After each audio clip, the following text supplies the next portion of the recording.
Muda de Vida, canção da dupla Zezé de Camargo e Luciano, que fez parte do segundo álbum da dupla lançado no ano de 1992, pela gravadora Copacabana.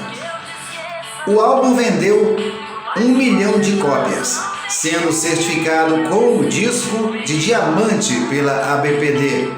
A canção Cara ou Coroa, a Cara ou Cruz, essa canção foi originalmente gravada pela banda Menudo.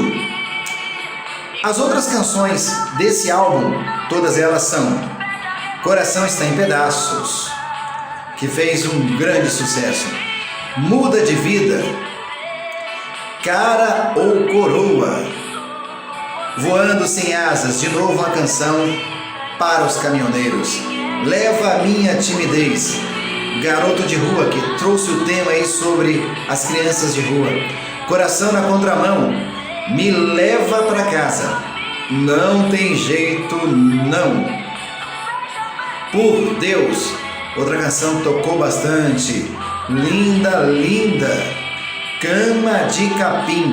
Essas foram as 12 canções que fizeram parte desse álbum de grande sucesso, um eterno álbum da dupla Zezé de Camargo e Luciano, do ano de 1992.